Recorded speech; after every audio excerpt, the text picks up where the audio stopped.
Good afternoon. One element at the top, and then we'll get started. You heard from the Secretary once again today that we are doing everything we possibly can to seek to find a peaceful resolution to the crisis Moscow has needlessly precipitated.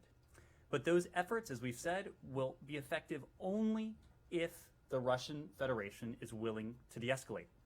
To be very, very clear, we have not seen that. In fact, we have seen the opposite in recent weeks and even in recent days. More Russian forces, not fewer, are at the border, and they are moving, concerningly, into fighting positions. This is cause for profound concern. At the same time, and as we've warned previously, over the past several weeks, we've also seen Russian officials and Russian media plant numerous stories in the press, any one of which could be elevated to serve as a pretext for an invasion. This could happen, we are concerned, at any time, and the world should be ready for it. It could involve claims about Ukrainian military activity in the Donbass, false claims of US or NATO activities on land, at sea, or air, even claims of Ukrainian or NATO incursions into Russian territory. We are particularly concerned about President Putin and other Russian officials, their ongoing mentions of quote-unquote genocide in the Donbass. There is no basis of truth to any of these allegations.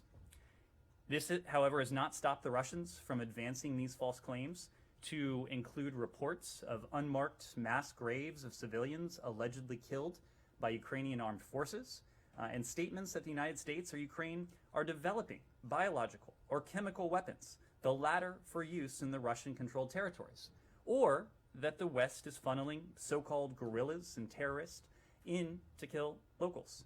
These allegations, again, are entirely, completely false. They are entirely untrue.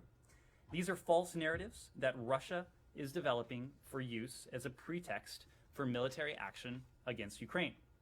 In December, Russian Defense Minister Sergei Shoigu accused NATO and the United States of planning to, quote-unquote, commit provocations by delivering tanks of, quote, unidentified chemical components to the Donbass region for Ukraine's use. These are straight out of Russia's well-documented playbook, including from its previous military incursions into Ukraine and Georgia, and from disinformation operations in other parts of the world, including in Syria, where Russia continues to conduct a disinformation campaign to defend Syria's use of chemical weapons. People must treat any and all of these claims with the appropriate and healthy skepticism, especially when they come from Russian state media sources and aren't backed up by independent media reporting. Russia relies on confusion. Russia relies on obfuscation. Russia relies on misinformation and disinformation to cover its tracks. We should all expect that, and we should all be ready for it. With that, happy to take your questions. Thanks, Ned. All right, but you would expect for the same thing for claims and allegations that you guys make, that they shouldn't just be accepted on face value. And it is right? your job. It is your job to ask questions. It is our job to offer the best information that we have available to us. Okay, I have to run to go to the airport to meet you in Munich. So can you just what do you expect from the Secretary's trip there? Rick, small window that he'll be there, but what do you expect? The trip will be of short duration, but it will be long on substance. This will be an opportunity for the Secretary to meet with a number of his counterparts. I expect he'll engage in a number of bilateral engagements. I expect that there will be a number of important multilateral engagements. Of course, the crisis that Russia has needlessly precipitated will be top of mind, and I would assume top of discussion in many of these engagements, but it will also be an opportunity for the Secretary to see his counterparts from Europe and other parts of the world. And as we know, there are any number of other issues, including Vienna, including what's going on in Vienna, including COVID, including broader global challenges that I imagine will be discussed there. And the last thing is that you still have not gotten any indication of when, or you still have not gotten the Russian response to your response? It has been more than original? 2 weeks since we delivered what we call our non-paper, essentially our response to the Russians that outlined a number of areas that we think are ripe for dialogue and discussion, where together, if Moscow were to engage in good faith diplomacy, we think we could make reciprocal progress on areas that matter to both of us. The placement of offensive missiles in Europe, broader arms control conventions, transparency measures, stability measures. No, we have not received that response. It has been promised to us when the Secretary and his Russian counterpart, Foreign Minister Lavrov, spoke again yesterday. Foreign Minister Lavrov indicated it would be coming in the next couple days. We are awaiting it. We will give it a very close read. We hope that there is constructive feedback in that. We hope that the Russians are true to their word, that they remain willing to engage in dialogue. They remain willing to engage in diplomacy to resolve this peacefully. But we'll have to see. Thanks. Mark. Ned, a couple of things on Ukraine. So, speaking of intelligence, U.S. officials and others have heavily pointed towards this week about the potential start of an invasion. Specifically today, there was like a lot of alarm across Twitter in Ukraine last night. It hasn't happened yet. So, is that assessment, is that intelligence still valid? Are you pushing it a little bit towards next week? Can you explain why it hasn't materialized? We've said for some time now that we are in a window where Putin could order an invasion or an attack on Ukraine at a moment's notice. That has been the case for some time, precisely because this buildup of Russian forces along Ukraine's borders, in Belarus, other tactics and moves that we've seen have positioned Russia to be able to do this at any moment. That remains our assessment. It could take place tomorrow, it could take place next week, it could take place before the end of the Olympics, it could take place after the Olympics. I want to be very clear. Our concern has not diminished an iota. And in fact, our concern continues to grow, given that we have yet to see de-escalation, and given that in the absence of de-escalation, we've actually seen escalation. We have seen more forces arrive at the border.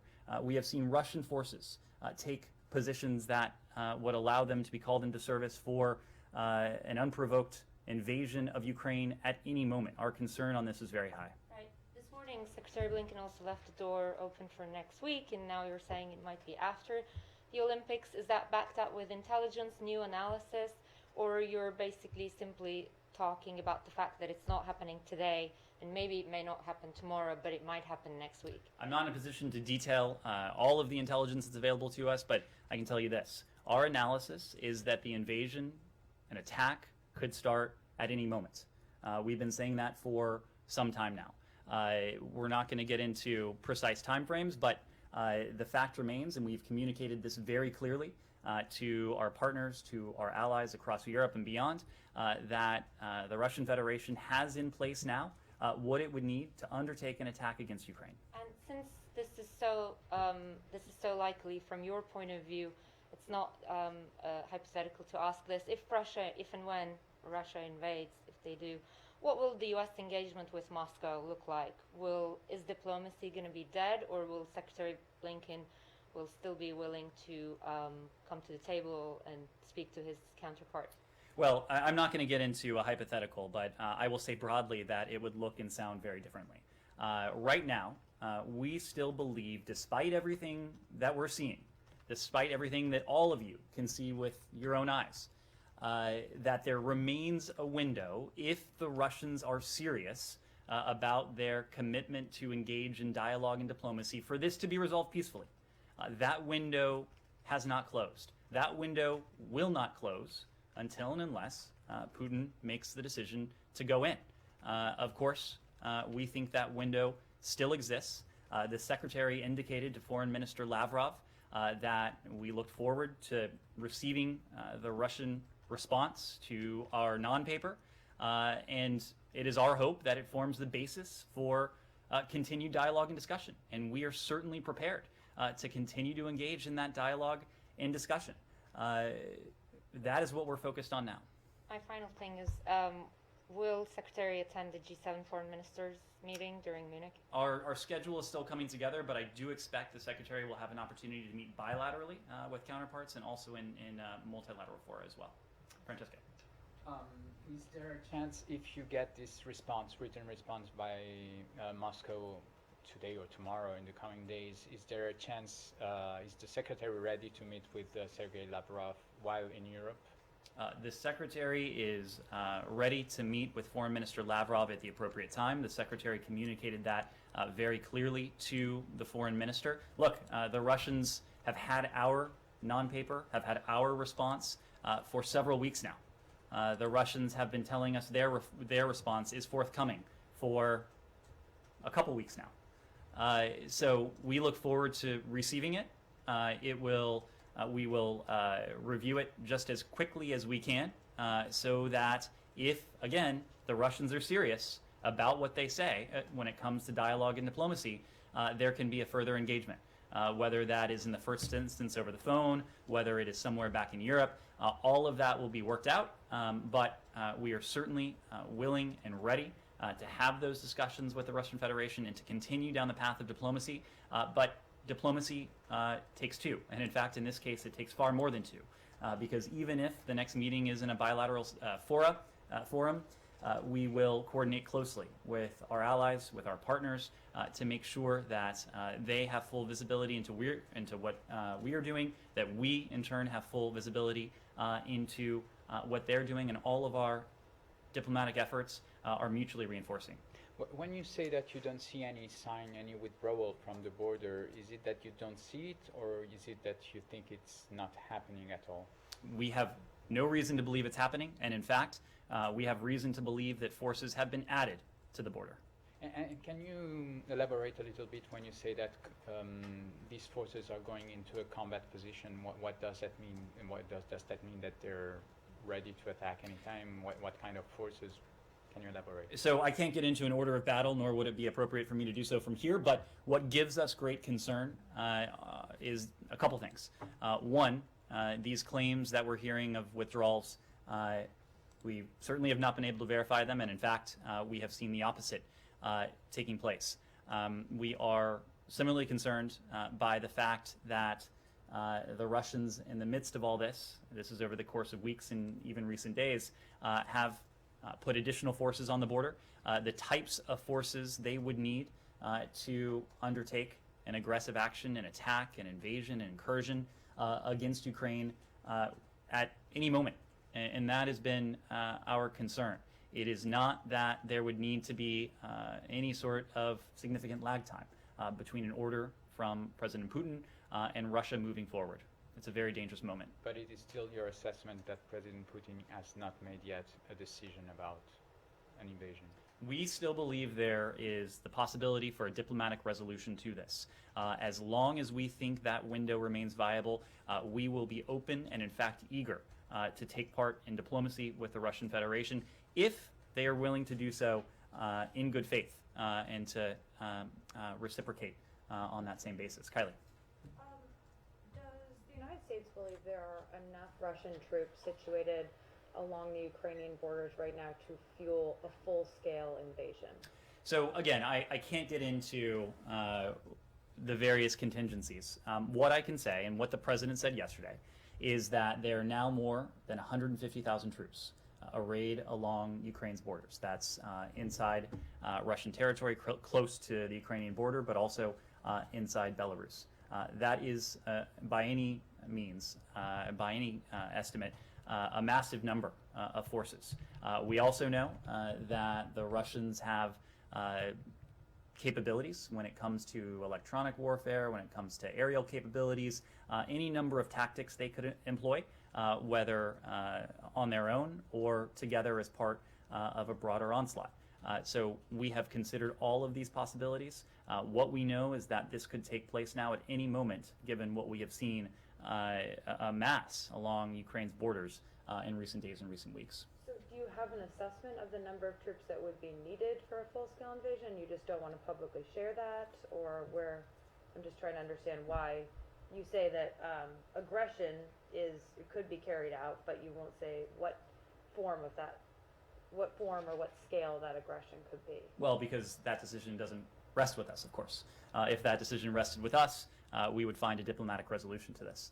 We would find a way not only to de-escalate the current crisis that Moscow has precipitated, but also to make progress on the proposals we have put forward, at least the areas of discussion that we have put forward that we believe are ripe for dialogue and diplomacy that would redound to our benefit, to address the security concerns of the transatlantic community and also the stated security concerns of the Russian Federation.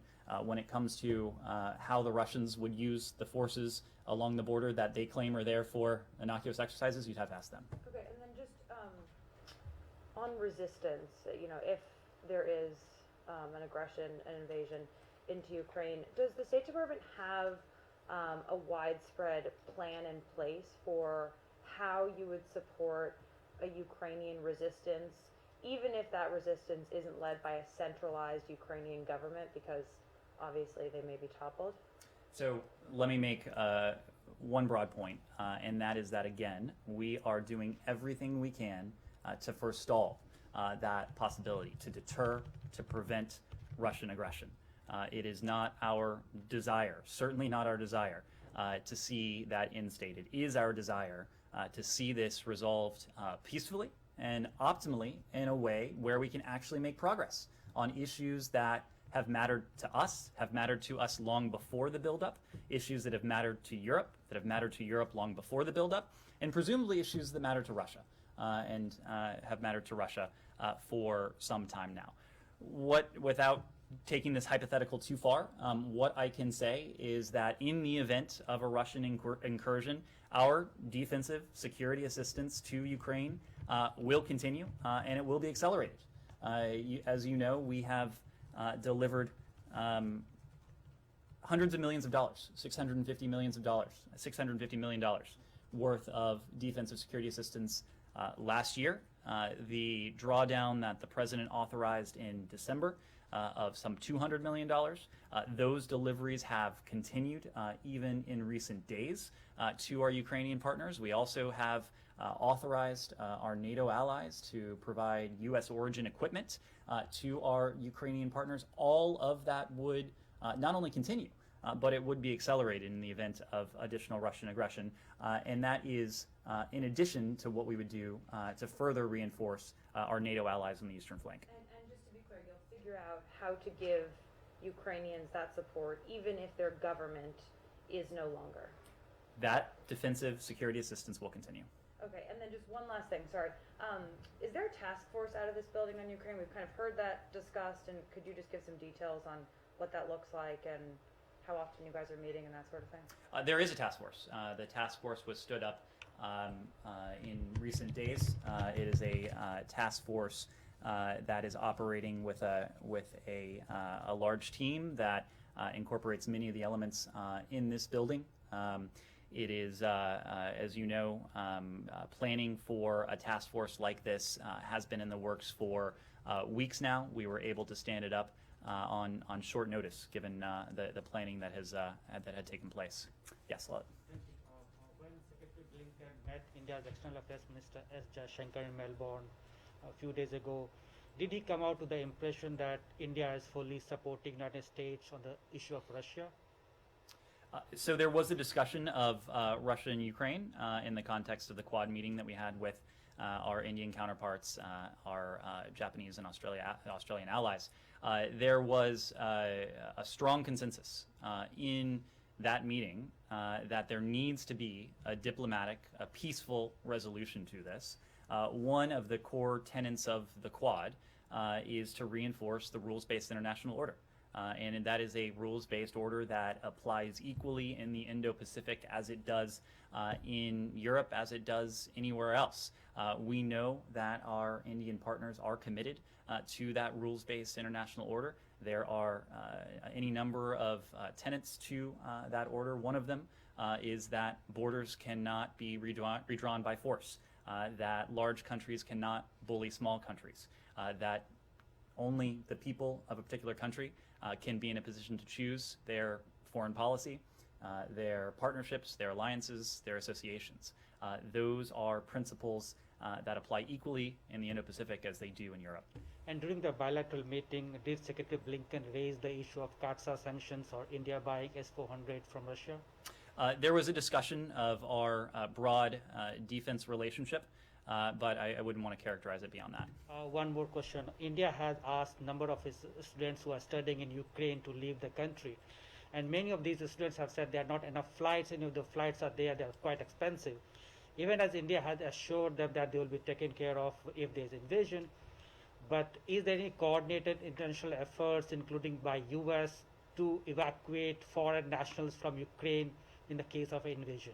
Well, we're certainly sharing information that we have both about the threat and the posture that we are taking vis-a-vis our own citizens with our allies and partners around the world. But as you know, Lala, we have a special responsibility to American citizens. And our message to American citizens for some time now has been that you should leave, and you should leave now using commercial or private options that are still available.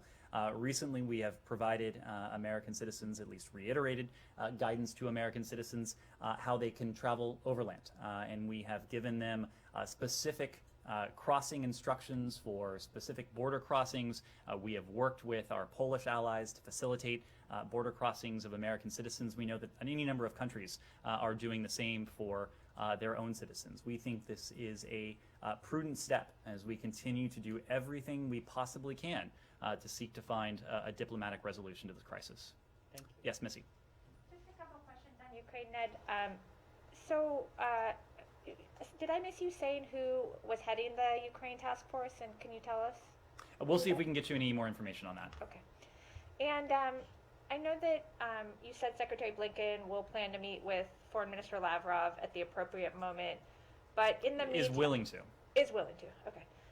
In the meantime, since you guys are now tracking moment by moment what they are or not doing around Ukraine, is the State Department communicating this skepticism about what is not occurring to the Russian government in any private way other than through what you're saying up here at the podium? As you know, the Secretary has had now several opportunities to speak to Foreign Minister Lavrov in recent days and in recent weeks. The President has now had several opportunities to speak to President Putin. Our embassy in Moscow is in touch with their counterparts on the ground. We have relayed in no uncertain terms that what we need to see in order for this diplomacy to be effective is de-escalation.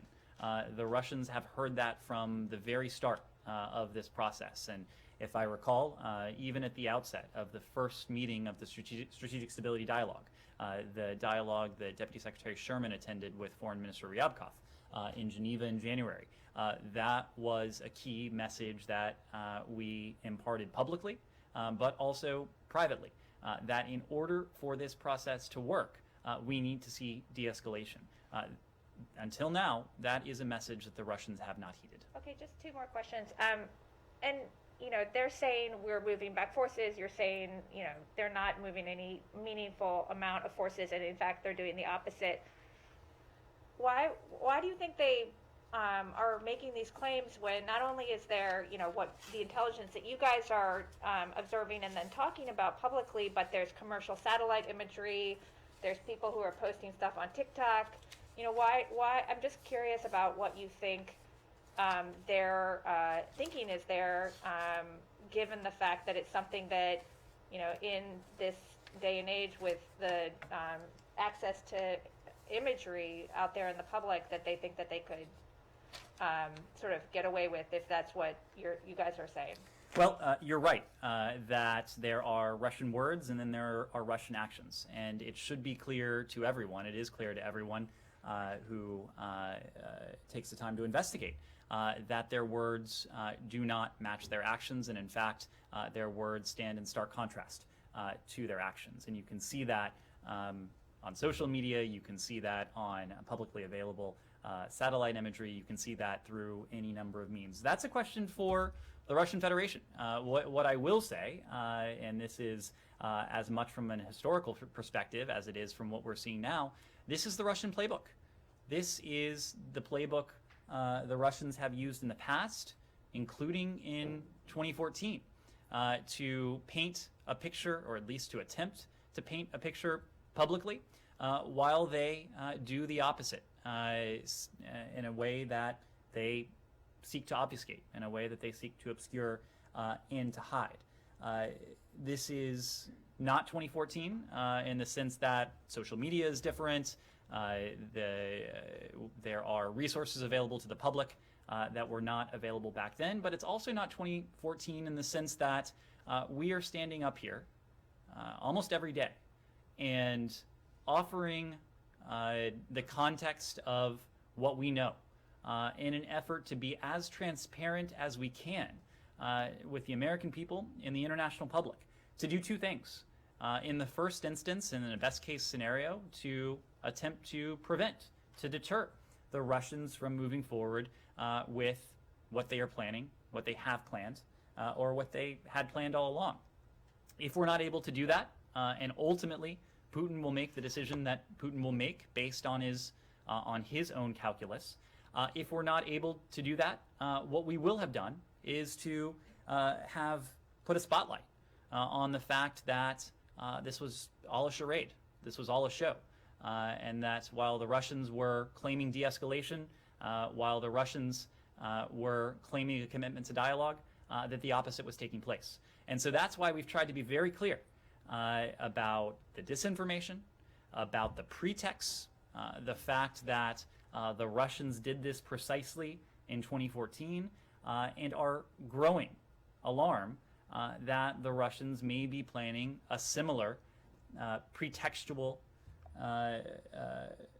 attempt in the coming hours, the coming days, knowing that it is very much part and parcel of their playbook. Okay, and just last thing, you said that the troop number was now more than 150,000. Do you have a more specific number you can provide? I'm not able to provide a more specific number, but that number has grown in recent weeks and in recent days. And as you heard the president say yesterday, it currently stands at around 150,000. Yes?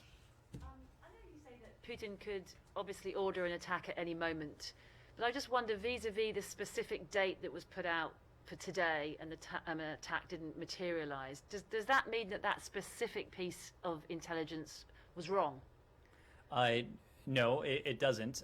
First of all, I don't think you've heard us from any podium point to a specific day of an invasion.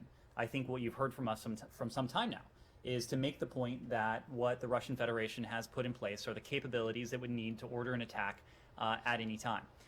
But this goes back to what I was saying before, into a discussion that perhaps we had quite memorably here the other week, that if something doesn't come to pass, it doesn't necessarily mean that what we've been warning of is wrong. In the best case scenario, the Russians will have changed their calculus. I can't say what has happened in this case. What I can say is that the Russians, over several weeks and in recent days, have put in place the assets, the troops, the material that they would need to undertake an attack against Ukraine at any moment. We've been in that window for some time now. We will be in that window for some time, until and unless we see de-escalation.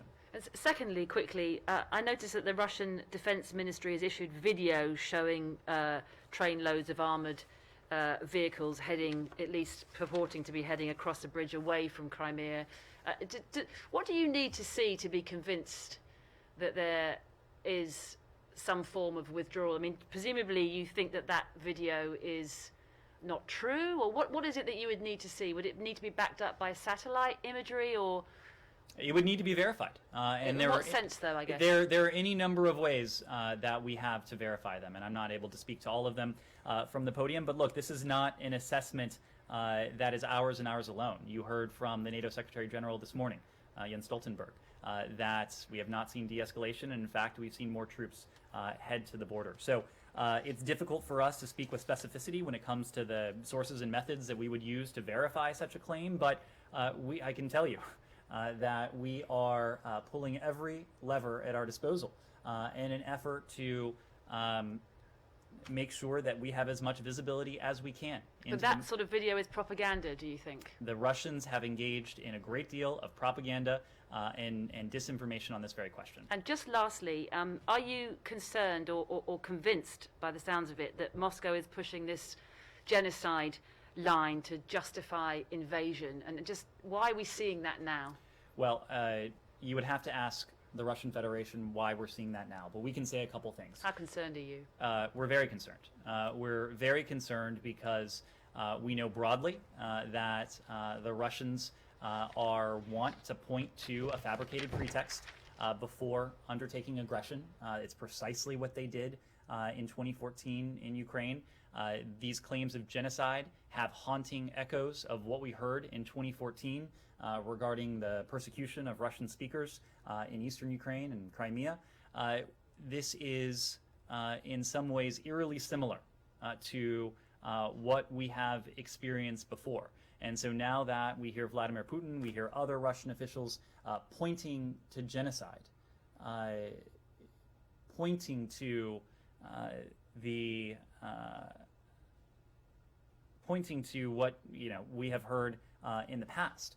It gives us great concern that this could be part of the same playbook that they are reprising in the context of 2022. Thank you. Yes. Today, the Brazilian president Jair Bolsonaro met Vladimir Putin in Moscow. Bolsonaro did not mention the Ukrainian crisis, but he said that he has solidarity with Russia. How do you see his declarations, his trip, and the approximation between Brazil and Russia at this moment? And if this could affect the relations between Brazil and the United States in the future? Well, we know that any number of countries, and in fact the international community, is broadly and deeply concerned about what we are all seeing taking place with Russia and Ukraine at this very moment. As democratic countries, as democratic leaders in our hemisphere, we in Brazil, we feel that we have a responsibility to stand up for the values that we share. And at the heart of those values are the principles of the rules-based international order. This is the order that has, over the course of more than 7 decades now, has fueled unprecedented levels of prosperity, security, and stability in Europe, in the Indo-Pacific, but also in our own hemisphere. And so that's why it is our hope that President Bolsonaro will have taken advantage of this opportunity, this meeting with President Putin, to reinforce the very messages that are enshrined in the values we share, and that are part and parcel of the rules-based international order. Again, that applies to the Western Hemisphere as it does to the Indo-Pacific and Europe. Yes, yes. Go ahead. And if he did not stand for this value, it can have some consequence for the relations between the U.S. and Brazil in the future. I would leave it to our Brazilian counterparts to share the content and context of that discussion. Yes. Can I switch subjects? Sure. Anything else on Russia, Ukraine? Go ahead. Yeah, on Honduras, yesterday former President Juan Orlando Hernandez was arrested following a request by the U.S. How are you confident, or how confident are you on his extradition moving forward? And why did the State Department not disclose that he was in its list of corrupt officials in Central America until he was out of office? I'll correct one element of that. We did disclose the corrupt officials list, but let me get to that.